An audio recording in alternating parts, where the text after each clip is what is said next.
This video will help you understand the wide array of twin tips available these days. Firstly, as a primer, I take a simplified look at the principles of twin tip design: rocker, flex, outline, and so on. Secondly, I explain the main categories of twin tip: freeride, freestyle, big air, light wind, and so on. I've added the timings below in case you wish to jump to a specific chapter of this video.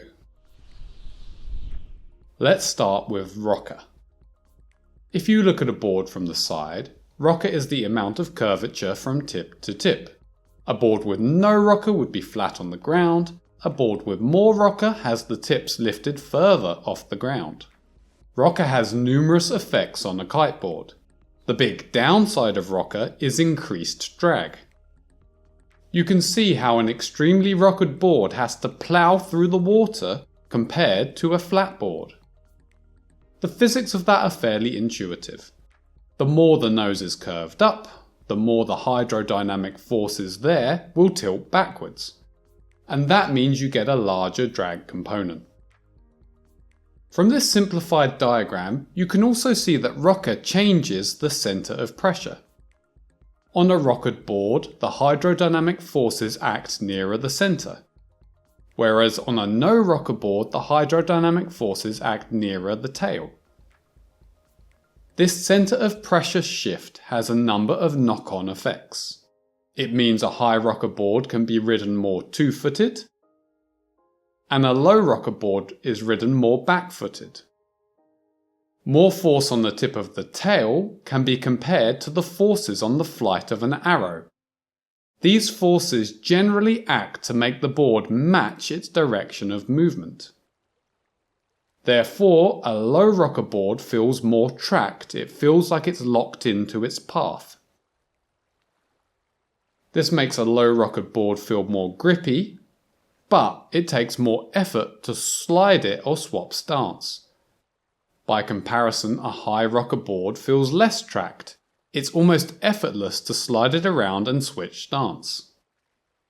Rocker has some other benefits. Rocker naturally helps when dealing with chop, lifting the nose out of trouble. Whereas a straight board could more easily jam straight into chop. Rocker also creates a natural suspension or softening of the ride and landings. The bend of the board itself can give a slight leaf spring effect.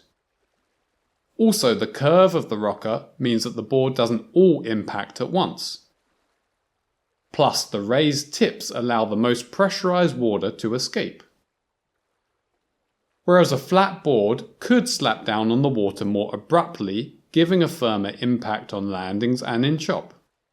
Although, you can control this effect by how you angle your board on landing. There's another important difference. When you lean your weight towards heel side or toe side, you sink in the rail of the board. With a low rocker board, you're placing a straighter line in the water. With a high rocker board, you're placing a curve in the water. This can be complicated to analyze, but basically this means the low rocker board naturally follows a straight line when you edge hard, whereas the rockered board more naturally follows a curved path when you edge hard. This helps the low rocker board hold better upwind angles and work better in light wind. And this helps the high rocker board with powerful carving turns or carved based pops. No, I've tried to keep this as simple as possible. There is far more to it. For example, the amount of rocker can vary in different parts of the board. It's not necessarily continuous across the board. Also, the difference in rocker across a range of kiteboards is actually quite small, as the design is trying to balance the benefits of rocker with the benefits of no rocker. In summary, lower rocker generally improves upwind riding, light wind riding, feels more tracked and locked in, and is more back-footed during carving turns and pops. Higher rocker feels more free and playful, less locked in straight lines, but more locked in and grippy when carving hard or popping. Another key twin tip consideration is outline. Outline is the shape we see when a board is looked at from above. In very simple terms, you can get more rounded outlines, where the middle is wider than the tips. Or you can get more rectangular outlines, where the middle is not much wider than the tips. Again, this has a number of effects on how a board feels to ride. A bit like rocker, outline changes the centre of pressure of where the water acts. As a result, a more rectangular or straight-railed board is more back-footed, and as we explained, that makes it more tracked or locked in to its path. Conversely, a rounded board is more two-footed, which makes it feel freer and easier to rotate. When edging hard, perhaps to ride upwind or to take off, you are largely using the hillside tail section of the board. You can see that with a more rectangular outline, you're pushing a triangle deeper into the water compared to the rounded outline. You can really feel that this section gives a lot of extra control. You get more feeling of grip and more ability to edge from that larger triangle sinking into the water. It's a bit like a giant fin. This is great for upwind riding and stronger pop.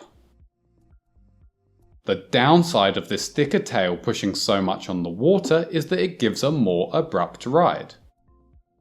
In summary, rounded boards are soft to turn, more two-footed and give a more forgiving ride.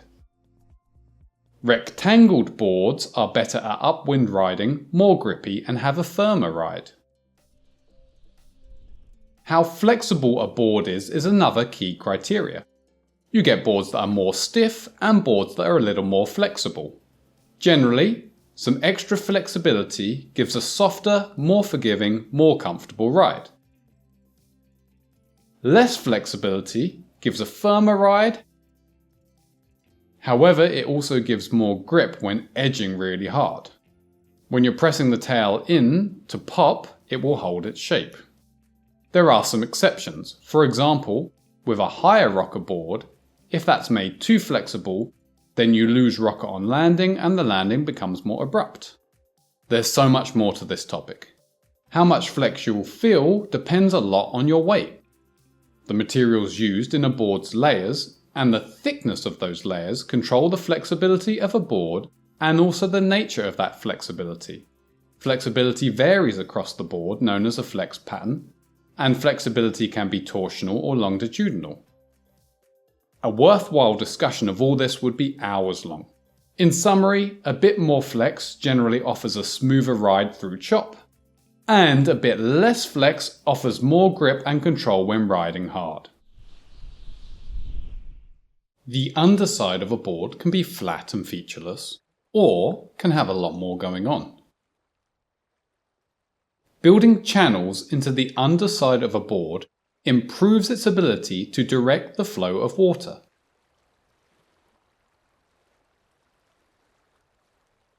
And the more you push on the water, the more the water pushes back on you. This feels like grip. Of course, it's not actually grip. You're not creating friction with the water's surface. It just feels like grip as you move over the water. In summary, extra channeling increases the feeling of grip, giving the ability to edge hard or head upwind. Channels also increase the cost of construction. Excessive channels can slightly increase drag, although not as much as excessive rocker does. When buying a board, you'll see they're placed into categories like freeride, freestyle, performance, and so on. These terms can be very confusing and sometimes contradictory. So now I'll explain more about the boards that are available and their categories. Let's start by looking at this spectrum of boards, the Gonzalez, the Select, and the Jamie. All of these boards have a low enough rocker that they can fly upwind easily and without much drag. On the left side of this spectrum, we have a more rounded board with some more flexibility and less channels. This all creates more ease of use and a more forgiving ride. Ease of use and a forgiving ride is known as freeride. On the right of the spectrum, we have a sharp cornered board with less flex and lots of channels. This is all aimed at giving the most grip during a takeoff. This is a board for jumping and jumping higher, which can be called a hooked-in freestyle board. With freestyle really just meaning doing tricks or a more advanced rider, and hooked meaning hooked in and using the kite's lift to take off. So what are these boards like in practice?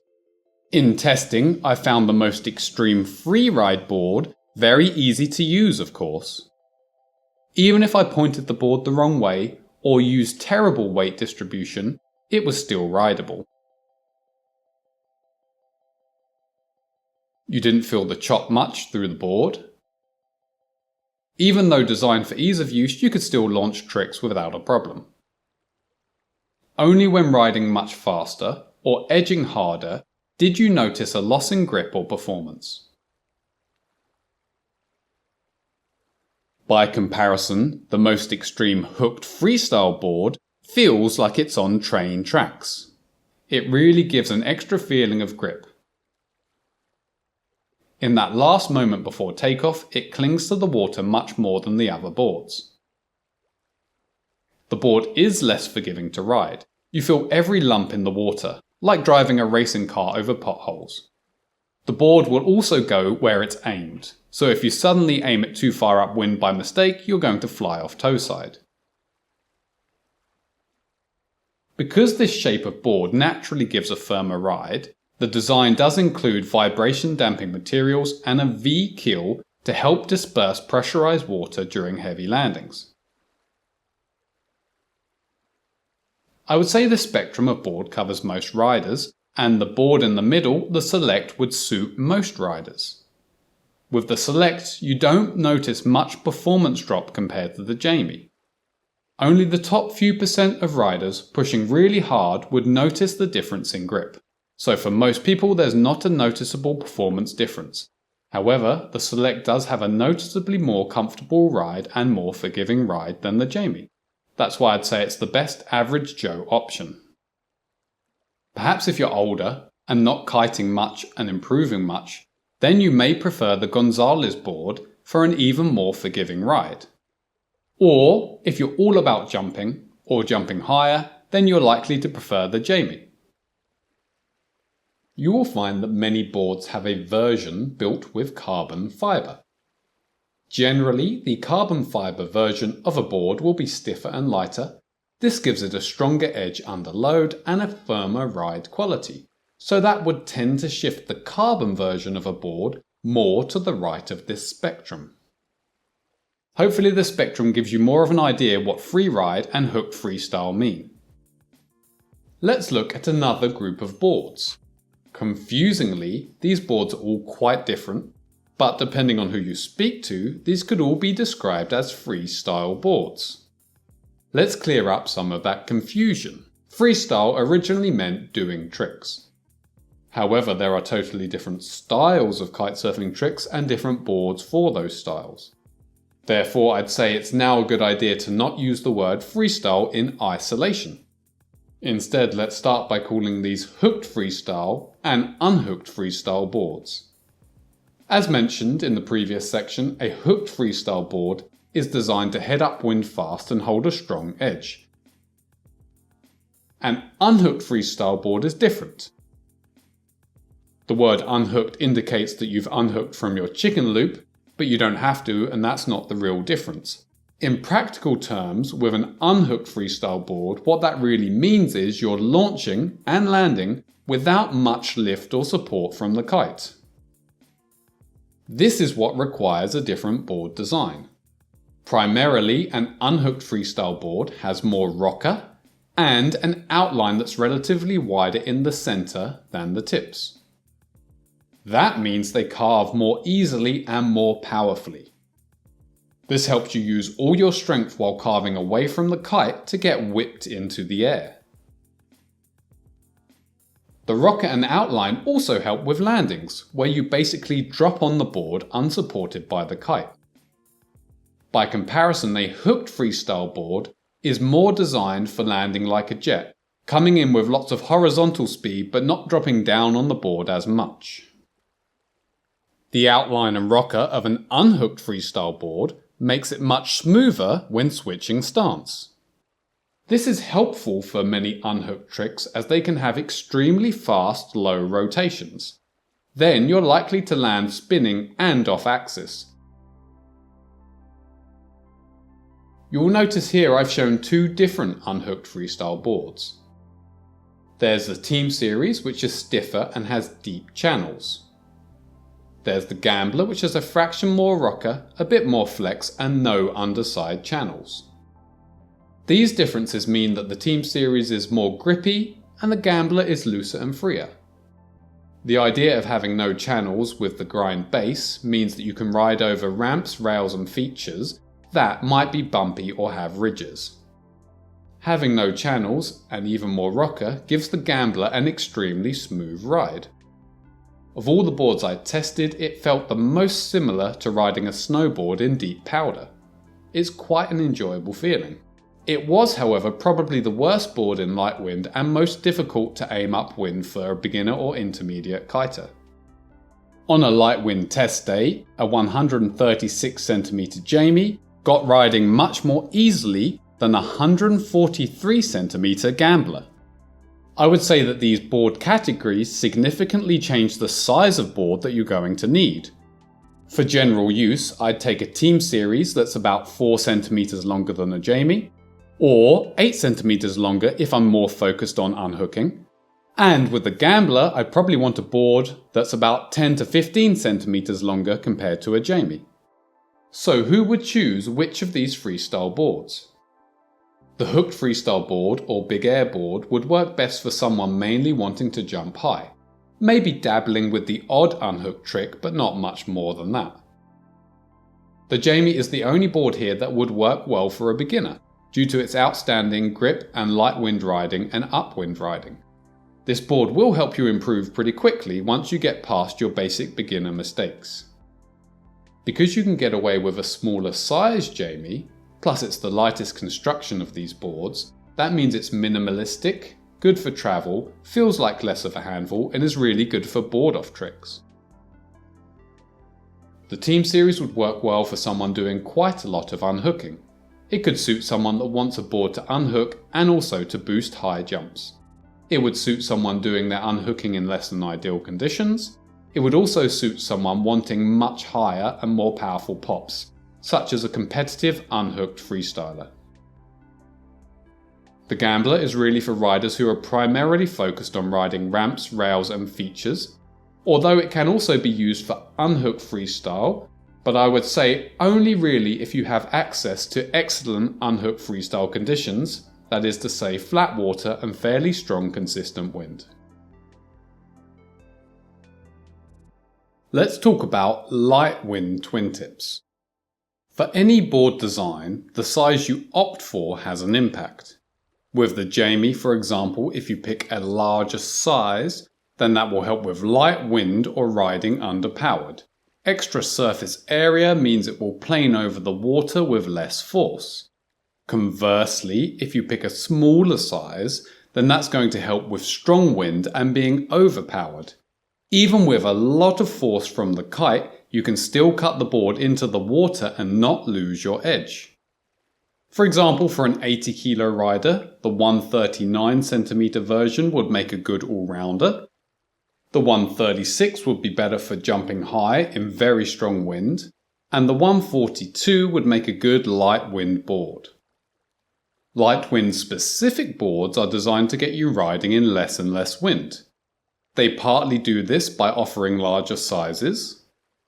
They also have outlines that maximize the key hillside tail section. As you can see, the spike board is nearly the same width at the tips as it is in the midsection. The ultra spike board goes even further, with tips that are wider than the midsection. This thing will get you riding upwind in foiling conditions. Of course, in stronger wind, you would struggle to push that wide tail into the water and maintain control. Rider weight and strength will change how much flex a board seems to have. To a heavy, strong rider, a board can seem flexible, whereas to a super light rider, The exact same board can seem overly stiff, giving a firmer ride and making it harder to carve. Therefore, you do get different board designs targeted by strength and weight categories. A board that's marketed as a women's board or kids board is in fact a board designed for lighter and less powerful riders. These boards have a few differences, but primarily they have a softer flex tailored to lighter, less powerful riders. Of course, if you're a lady that's heavier and stronger than average, you may prefer the flex of the men's board, or if you're a lighter, slimmer man or prefer a softer ride, you may prefer the flex of the women's board. Similarly, if you're lighter and like a softer ride, you may prefer the standard construction, or if you're heavier and a more aggressive rider, you might prefer the carbon construction. Hopefully this video helps you get a grip on the huge range of twin tip options. Please do ask any questions you have in the comments, as your question may help lots of other kiters selecting their ideal board.